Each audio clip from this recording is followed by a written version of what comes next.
général, aux alliés commissaire provincial, il y a vu la Kinshasa. Toye awa na Belvedere parce que population a bengi a lembi. Makambo ebele lobami awa tondimaki ke soki to sengi yo moko yawa et ozala malamu po pesa lumière na situation ezali awa. Banda ko ezali ebele awa. Banda ko se tombwami et se telemi bato bavandaka.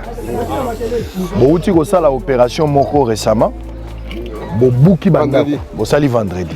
Bobuki banda ko ya bato bazole la population za la Qu'est-ce qui s'est passé pour boya ko buka? Nani abuki mibeko euti wapi? Procédure ni nezalaki respecter pour beaucoup na niveau ko buka. Je crois que la police, Tozali, police provinciale, la police nationale congolaise. Mission de la Ezali et à combattre à travers le Bango. Tout ça, la mission de dépendance de dépendance administrative, dépendance opérationnelle, dépendance judiciaire. Alors, article 180 de la Constitution de l'Iboué, la police est soumise à l'autorité civile locale.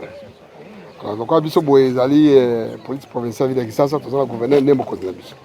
Donc, on s'engagne conformément à la loi pour que ça la ONU se singeli pour que tient ordre dans Mboka. Concession yo, ça concession en Belvedere.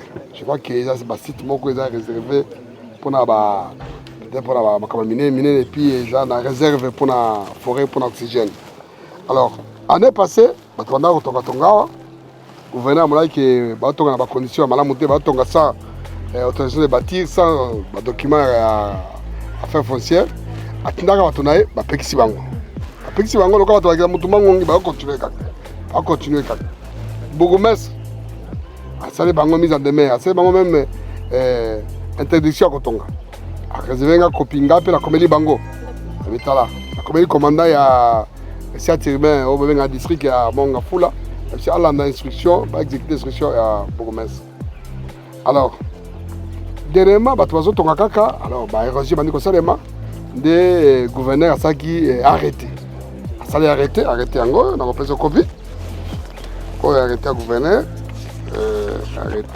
arrêté numéro 003. En gros, du 5 janvier 2023. Portant démolition de constructions anarchiques érigées dans la concession Belvedere, localité Moussango, quartier Matadimayo, dans la commune de Mongafola. On a réquisition gouverneur, ils m'ont signé, Mobila, Mbaka.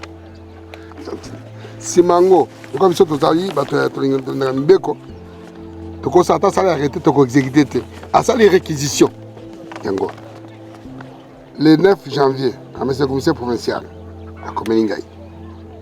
Je vous instruis par la présence de mettre à disposition du ministère provincial des affaires foncières, urbanisme et habitat, une équipe des éléments de la police pour assister à la démolition de constructions anarchiques érigées dans la concession Belvedere située dans la localité Moussango, quartier Matadimayo, la commune de Mongafoula, suivant mon arrêté numéro papa, donc copie en annexe. A dit assister à la démolition de Matadimanisme. Oyo, de mission d'Angaï, pour que Benga va commandant, pour que Mitindo, va assister ministre provincial et à affaires foncières. Alors, ministère des affaires foncières, Bayaki, Zaki, je crois, les 14. Les 14, Bayakoto, Bayaki, mise en demeure. Boye ba ke tokoya ko buka.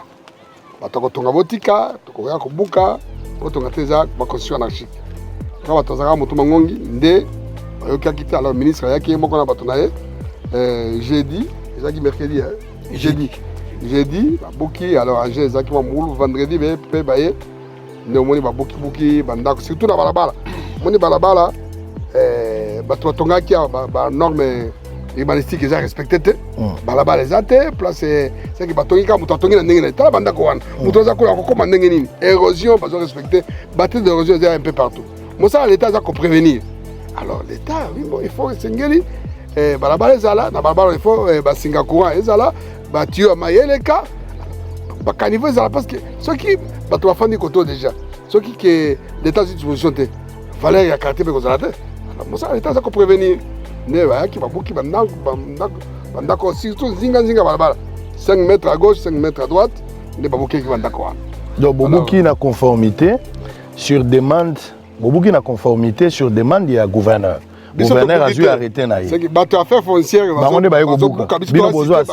de façon muto sa mobilité c'est que muto attaquer bango gouvernement tokangi ça bato bazo accuser police qui a bouki la police n'a pas démoli les police a bouka raté police mosala ko assister ba za ko to sa ba dégrépissement bato oui ta justice baye ba wisse baye to assister bango ya ndenge moko affaire foncière zo bouka police za wana pour na ko assister bango basala mosala conformément à la loi de façon que mutu mabe à côté la bango te bato belé ba accuser que la police aye ko bouka parce que usine moko salami ya monene za ya première dame wana eza bato baza koloba balobi ke usine moko ezali eza ya première dame lokola bato batongi nzela eza moke génie militaire bazosala mosala mpona koévacuaka biloko ya première dame kobanda na prince ya nzela ezali te yango oyo oye kobuka justement mpo pesa accès na biloko ya première dame yao oyo mboka na biso eza mawa mboka na biso eza mawa bato balingi mboka te bato balingi mboka te bato balinayebi te soki tokodéveloppe nini na mboko bosepeli kaka peut-être indien ou bien libanais ou bien chinois soki asala eloko ça va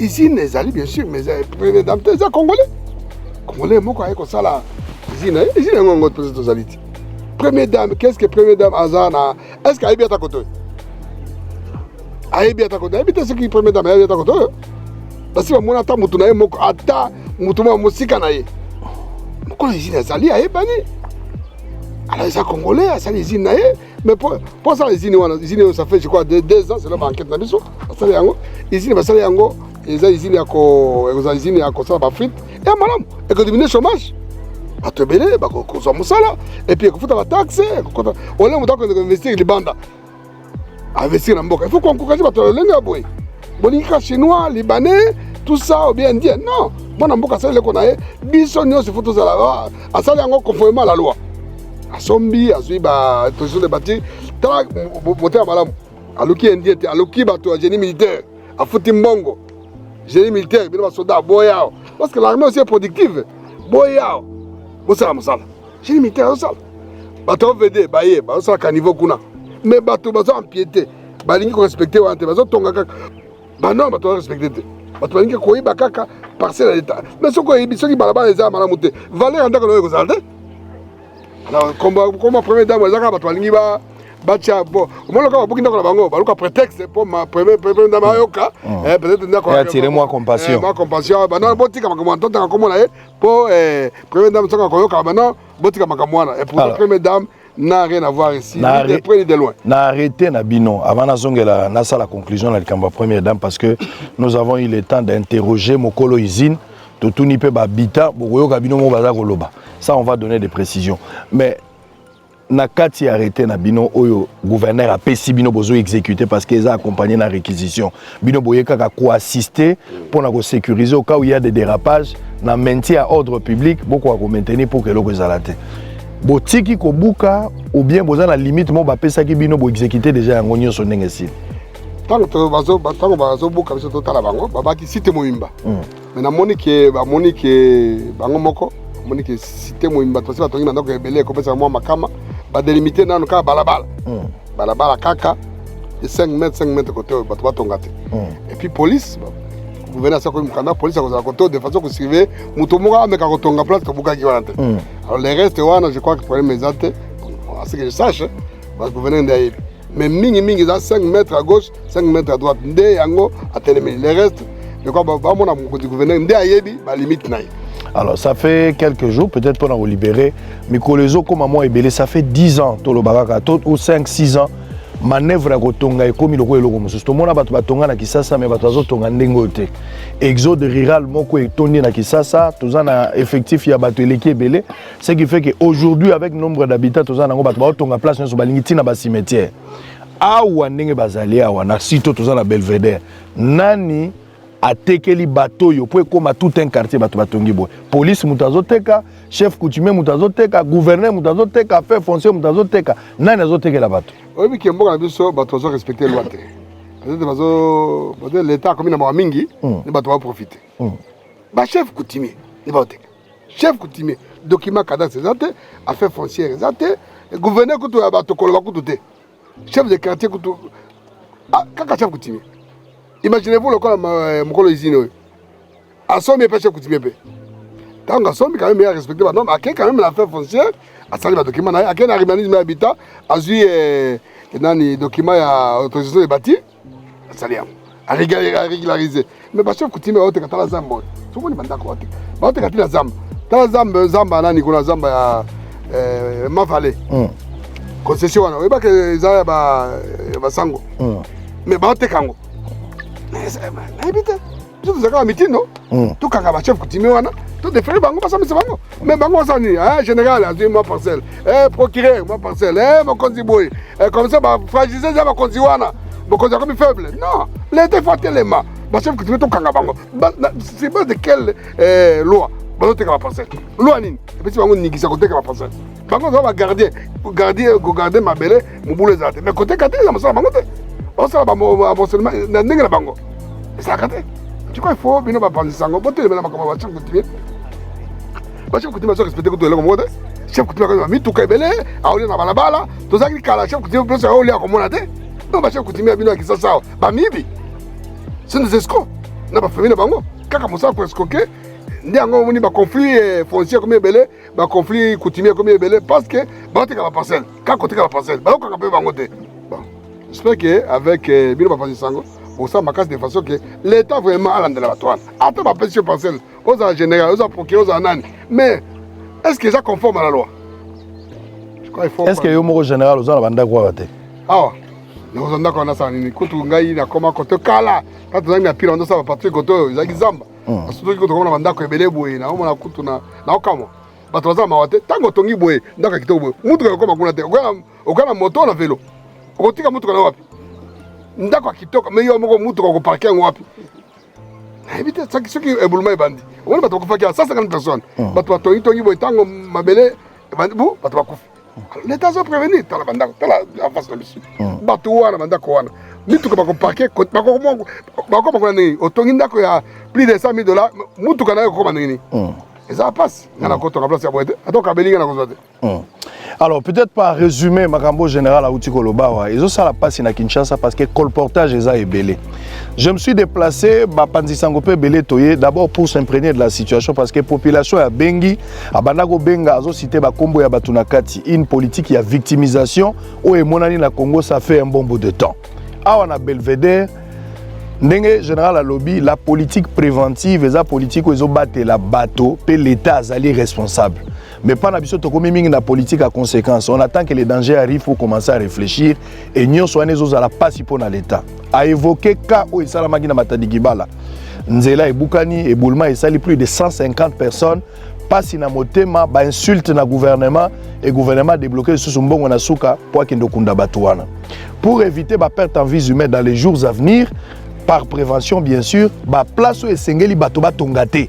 L'État a malkoki ya kopekisa batoke bako salate. Mais ce qui est déplorable, l'État peut avoir un retard. Bato bazo tongaka déjà illégalement, l'État doit agir pour rétablir de l'ordre. Mais ce qui était souhaitable c'est que avant même bato ba pesa makanisi na bango kotonga, l'État devrait être là pour barrer la route.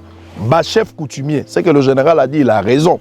Ba chef coutumier, la majorité na Kinshasa, ce sont des coopérants. Bangonde bato baza koteka mabele, bangonde bazo tia batu na mobulu mingi surtout bana poto oyo bazali banda ya mboka balingi basomba ba terrain nazalaki pe na ntsele même ndenge tozali bana poto belé baza induit en erreur chef coutumier mutateka kana na pesa ye capacité to pouvoir ya koteka ka mabele nazoteka zamba na loboko na biso ya mobali tozana zamba ya munene oyo ezo dégager oxygène ezo permettre biso to respirer po biso tozo boire carbone nyonso wana nde tobengaka eloko ezo permettre que nature na biso awa na kati ya Kinshasa to ko bénéficier échanger za la malam mais chef coutumier matitu etali etazomo na ngonde embouteillage azoteka ngo malembe ndenge bomoni zamba soki l'état a télémité dans les jours à venir beaucoup ta quartier monsieur ekobota avec des conséquences mbule ekobeta ebulme ko salama bato bakokufa ebele l'état kokunda lisusu bato kolele kozala pe bakofinga l'état wana eloko ya liboso esengeli toyeba mais la grande question est-ce que moi je suis pour ou contre? Je suis contre bato batonga et j'encourage l'état ndenge abuki. L'État bouki ça peut faire mal. Ou ebiso l'État a décision et ça alcool na nzoto ya moto. Et ko sala pasi. Soko zoki bachaka sukali te, bachaka alcool et ko ziki sa pota po ebikisa. So batie sukali ba okata lokolo. Donc l'État a raison ya ko buka sans pitié, sans explication.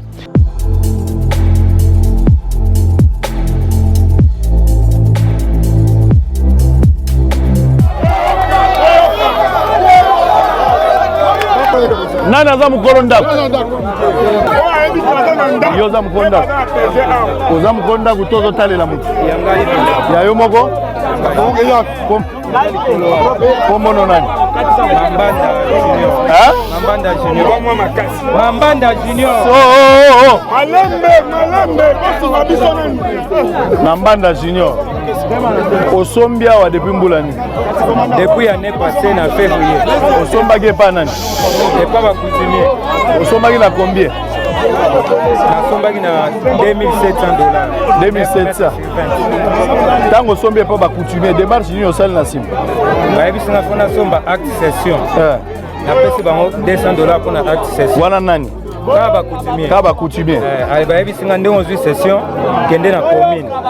Na kende na commune, ba ebi singa fona $300 pour na livrer parcellaire. Ouais. Ya zaki na mona luté, nde na vanda kina. Na luka mala mama tango na kozabona kina commune, na zwa livrer. Mais bande ko misupe bazawa, bango pe bazwa na ba livrer na commune. Bon, yo ba pension na pesi autorisation de bâtir. Ozana ngo? OK, tozina autorisation. Bongo tonginde. Bango babaki soko zwi session ke na commune, ozana droit ya koto. Nani alobaki? Bango ka ba coutumier. Lo ba coutumier ba pesi bino nzela botongo. Session ko futa ko. Yo te section fa futa na bi yo moto amaele. Yo moto tangi penza na classe. Chef coutumier akoko tekela moto ndako pe apesi nzela bandotongo. Chef coutumier ndenge yo tangeli classe. Bon, biso ta ko kutape bate na lobi ndenge yo tangeli classe. Chef coutumier akoko pesa moto nzela ya kotunga. Mabele apesa autorisation de bâtir. Chef coutumier apesa. Et apesa bâtir. Oui, que chef coutumier escroqué bino. Biso escroqué biso tepo. Bango ba gagner qui procès la justice. Mais ba expliquer biso chaque jour que dossier ezaki na justice, baza mikanda na bango zamba na bango, ko bazoteka kaka te baza mo bazambe be. Oui, pourquoi l'état abuki? Toyebi te biso izini yo mutabuki. Izini mutabuki. Izini akubuka pona nini? Po bazaki so na posa ba vimbisa nzela, baza na posa mutaza pena bango te ndenge tozoyo. Zela nan. Nalingaki zela nan. Nangena pesa bino moi éclairage avant to évoluer. Potozonga na ba question o bozaki nango liboso te. Na pesa éclairage sur base de ça to rejoindre 4 questions avant to libérer général Akeni. Toyokani. Vanda kimia skolande explication ngana ko pesa. Pona nini babuki bino? Botia na matoi peut-être boyebi te pona nini babuki bino. Mutu aye kobuka bino. Arrêtez outil epaya monsieur le gouverneur Gentini Ngobila. Nazola kisabino na ba papier. Peut-être bomona kité. Bomba. Nazola kisabino na papier. Bon. Oyagolo baba français mususte nazola kisabino papier. Yangwana sango. Gentini Ngobila, gouverneur ya ville. Yende tata ya Kisasa. Monsieur le gouverneur alobi place au bato batongi. Ezali site moko érosif. Donc pour na Gentini Ngobila gouverneur alobi lokola bato bakufa kina matadikibala. Bato bakobi kokufa na bebuluma selon ye. Amoni ke site yo landane makambo ngana zolo. Ngana zo salo compte rendu. Ngana bino to wana débattre nazo éclairer nde bino. Amoni ke site oyo eza la problème ya érosion. Et que dans les jours à venir bato bakoki kokufa awa. Parce que au-delà ya nzela o bosalaki na mwa caniveau. Ndenge bovandi likolo soki mbule beti tolo bana bosembo mai ezomilukela nzela nango po ekita bakanalize mai te wana tolo bate po ezaka pana bino mais soki bato bawuti likolo mai eza na nzela te ezomilukela yango moko. Gentini Ngobila azwi arrêté oya koloba français ote tomonaki général ayaki ye mutu aye kobuka biso te général abuki bino te arrêté yango arrêté mutu asigné yango Gentini Ngobila nde arrêté oyo a signé. La carte arrêtée, on a balobi boy. Portant démolition de constructions anarchiques érigées dans la concession Belvédère, localité Moussango, quartier Matadimayo, dans la commune de Mongafula. Et ça le 5 janvier 2023. Kaka Moula oyo. Moto a signé ngo Gentini Ngobila. Tango asili siko signé. Po bakende ko exécuter yango. Asengi réquisition. Réquisition c'est-à-dire apesi général Mitindo. Général aye na ndenge na été. Azala musala munene ya kobatela Kisasa abatela pe biso. Po général atika bureau na yaya c'est-à-dire mobeko ezali. Oya koloba te ko to comprendre te sango yaka général aye na ndenge na ye to comprendre te to na tonga tini ba soda na ye bosana policier na makambo yo policier aza exécutant tika ko bebisa CV ya policier policier miye na ndenge na ye te Jantini Ngobila nde abengi général akomi mokanda yango yo eza réquisition papier yango yo eza réquisition na réquisition bakomi monsieur le commissaire provincial. Je vous instruis par la présente de mettre à la disposition du ministre provincial AI des affaires foncières, urbanisme et habitat une équipe des éléments de la police pour assister à la démolition des constructions. C'est-à-dire, général Moutako Boukate, ministre des affaires foncières provinciales AI, Moutako Yako Boukana Batounaye, mais basengi général Azala Ponanin, Babi pour assister, général Nabatouné Bakoyaka ko assister. Bakoyaka ko telema, soki yo lingo bambalibanga, soko lingo sala désordre de police azawana po abatela batona biloko na bango.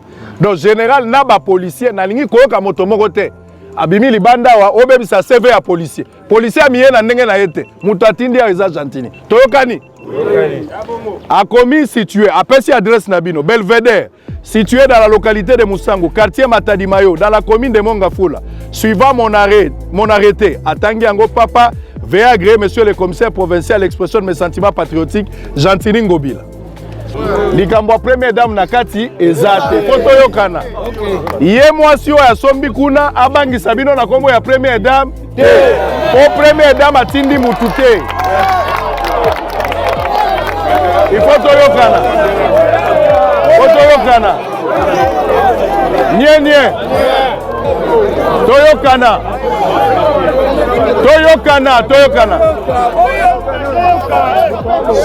est-ce que ndenge na zolo babozoka kuna tozolanda na lobi boye totika ba trafic d'influence ngai moko na vérifier boyebi ke sango akosaka te ngai moko na vérifier donc première dame na kati ya makambo oyo aza ni de près ou de loin mwasi wana aza congolaise normal asombi lopango na ye lokola bino ndenge bosombaki ya bino bapesi ye mikanda na ye a se conformer asali usine na ye bazosala usine oyo banda kosala ba frite siko première dame atiki ki bokonzi nyonso baza nango akiti po asala usine ya frite usine wana eza ya congolaise oyo abimisi misolo na ye moko asali eloko na ye totika bilobaloba na likambo toza na maîtrise te.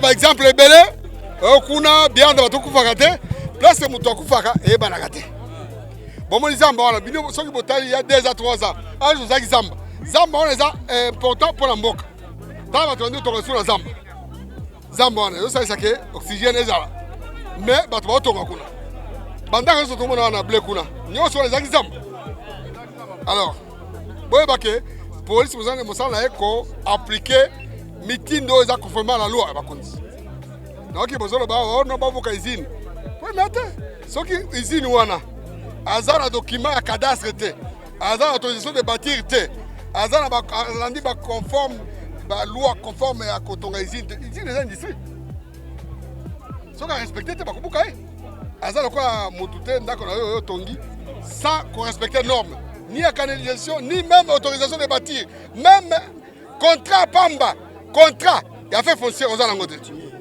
Quand le chef coutumier à la mouki na moibi na ye à côté que là ma beleza à l'état les sols appartiennent à l'état et ça chef coutumier te bosomi mabe pe botongi sans qu'on réfléchir alors auto sali yango tozo kenisiko ko sur la moko du gouverneur de façon que oh batikali kuna to beka kubunda babu kabinote to kani.